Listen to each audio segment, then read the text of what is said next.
शिरूर लोकसभा मतदारसंघाचं राजकारण आता जातीच्या वळणावर येऊन ठेपलंय। राष्ट्रवादीकडून संभाजी मालिका फेम अभिनेते डॉक्टर अमोल कोल्हे हे उमेदवार असल्याचं कळताच शिवसेनेचे विद्यमान खासदार शिवाजीराव आढळराव पाटील यांनी कोल्हेंची जात ही मराठा नाही तर माळी असल्याची आठवण करून दिली आहे। त्यांच्या या विधानामुळे मतदारसंघात चांगलीच खळबळ माजली आहे। शिवाजीने काढली संभाजीची जात। शिरूरचं राजकारण आता जातीच्या वळणावर। लोकसभेच्या तोंडावर राष्ट्रवादीने शिवसेनेचा छावा अर्थात डॉक्टर अमोल कोल्हेंना आपल्या कळपात खेचताच शिरूर मतदारसंघात जातीचं राजकारण सुरू झालंय। आणि हे जातीचं राजकारण सुरू केलंय दस्तूर खुद्द शिवाजीराव आढळरावांनी। अमोल कोल्हेंच्या संभाजी फेम इमेजचा शिरूर मतदारसंघात आपल्याला फटका बसू नये यासाठी त्यांनी चक्क अमोल कोल्हेची जातच जगजाहीर करून टाकली आहे। अमोल कोल्हे हे मराठा नाही तर माळी समाजाचे असल्याचं शिवाजीरावांनी म्हटलंय। काही पत्रकारांनी मला विचारलं की राष्ट्रवादी काँग्रेस पक्षातर्फे शिरूर लोकसभा मतदारसंघामध्ये मराठा समाजाचा स्ट्रॉंग उमेदवार देणार अशी राष्ट्रवादीची रणनीती आहे। मी त्यांना विचारलं कोण आहे असा मराठा समाजाचा स्ट्रॉंग उमेदवार।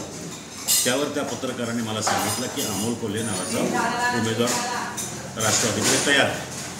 मी त्यावर एवढंच म्हणालो की अमोल कोल्हे माळी समाजाचा आहे, मराठा समाजाचा नाही। तुमचा काहीतरी गैरसमज आहे आणि राष्ट्रवादीने जाणीवपूर्वक असा उमेदवार उभा केलेला आहे। मला त्यामध्ये काही फरक पडत नाही। आढळरावांकडून झालेल्या हल्ल्यावर अमोल कोल्हेंनी भावनिक प्रत्युत्तर दिलंय। मला माझी जात विचारू नका पण मी छत्रपतींचा मावळा आहे एवढा मात्र नक्की असं ते म्हणाले। म्हटलं ज्या गोष्टीमध्ये माझं कोणतंही कॉन्ट्रीब्युशन नाही त्या गोष्टीचा अहंकार किंवा न्यूनगंड बाळगणं हा माझा स्वभाव नाही। त्यामुळे माझी जात घ्यायची असेल तर लिहून घ्या, माझी जात आहे छत्रपती शिवाजी महाराजांचा मावळा। कारण छत्रपती शिवाजी महाराजांचा मावळा या एका मावळा नावाच्या 3 अक्षरी शब्दांमध्ये 18 पगड जातींचा समावेश होतो। या 3 अक्षरी शब्दांमध्ये सगळ्या पंथांचा सगळ्या प्रांतांचा समावेश होतो आणि या 3 अक्षरी शब्द एकच प्रेरणा देतात, ती म्हणजे राष्ट्रप्रेमाची। आणि त्या राष्ट्रप्रेमाला साद घालण्यासाठी आलोय। आता आढळरावांनीच कोल्हेंची जात काढली म्हटल्यावर राष्ट्रवादीलाही त्यांच्यावर टीका करण्याची आयतीच संधी मिळाली आहे। जातीच्या राजकारणाचं आपल्यावरच बुमरँग होतंय म्हटल्यावर मग आढळरावांनीही सारवासारव केली आहे। राष्ट्रवादीच्या काही कार्यकर्त्यांनी माझ्याबद्दल उलटसुलट चर्चा करून मी जातीचं राजकारण करतोय। मला आपल्याला स्पष्टपणे सांगायचं आहे, मला आदरणीय हिंदुहृदय सम्राट बाळासाहेब ठाकरे यांची शिकवण आहे जातीपातीचं राजकारण न करता। शिवसेनेमध्ये वस्तुतः जातीचं पातीचं राजकारण कधी नसतं आणि मी शाहू फुले आंबेडकर यांच्या विचाराला मानणारा कार्यकर्ता आहे। त्यामुळं जात कुठली कोणाची जात कुठली याच्याबद्दल मी कधीही असा उल्लेख करत नाही आणि माझ्या दृष्टीनं सगळ्या जाती समान आहेत।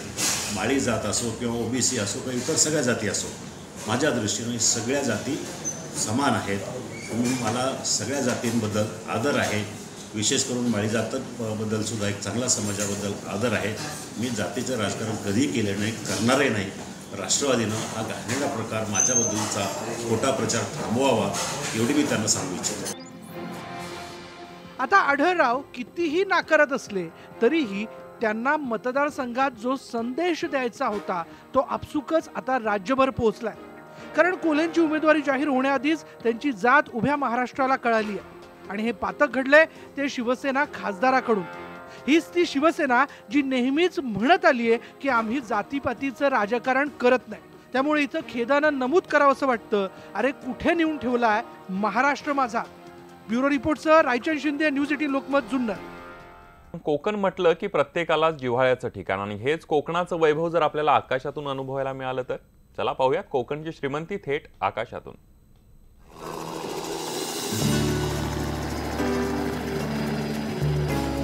निळाशार समुद्र, चहूबाजूंना हिरवळ आणि विस्तीर्ण डोंगर माथे।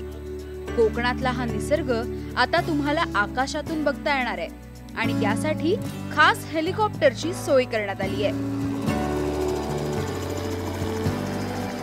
कोकणातला हा निसर्ग आता तुम्हाला आकाशातून बघता येणार आहे आणि यासाठी खास हेलिकॉप्टरची सोय करण्यात आली आहे। कोकणातले समुद्र किनारे आपल्याला नेहमीच खुणावतात, मात्र आकाशामध्ये विहार करत अथांग पसरलेला समुद्र बघणं हा अद्भुत आनंद असतो आणि हाच आनंद तुम्हाला रत्नागिरीच्या दापोलीमध्ये अनुभवता येईल.